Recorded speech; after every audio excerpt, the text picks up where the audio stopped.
सबैजना साथीहरूलाई नमस्ते। फेरि पनि स्वागत गर्न चाहन्छु शेयर सम्बन्धी आजको लेटेस्ट अपडेटमा।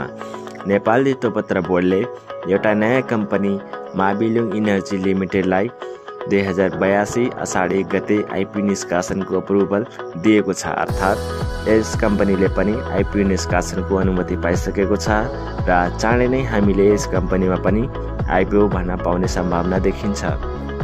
आजको भिडियोमा यस कम्पनीले जम्मा कति सेयर निष्कासन गर्दैछ, एउटा शेयरको प्राइस कति हुनेछ, कम्पनीले के कस्तो रेटिङ पाएको छ जस्ता सम्पूर्ण कुराको बारेमा बुझाउनेछु। हस्ता भिडियो सुरु गरौँ। यस माबिलुङ इनर्जीले आफ्नो चुक्ता पुँजीको 48% हुनाउने जम्मा 18,90,530 किता शेयर निष्कासन गर्दैछ र शेयरको अंकित मूल्य चाहिँ 100 रुपैयाँ हुनेछ। यस कम्पनीले आफ्नो बिक्री प्रबन्धकमा चाहिँ लक्ष्मी सनराइज क्यापिटललाई नियुक्त गरेको छ।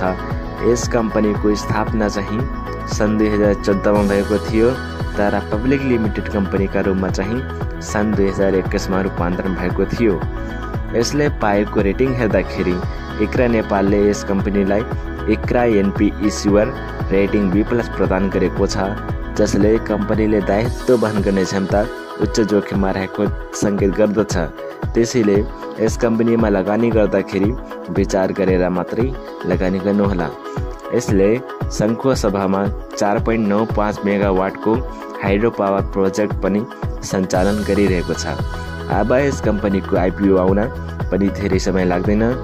मिति सार्वजनिक हुनसाथ हजुरलाई जानकारी गराइनेछ। साथीहरू, भिडियो हेर्नको लागि धन्यवाद। फेरि पनि भेटिनेछौँ यस्तै जानकारीमूलक भिडियोको साथमा।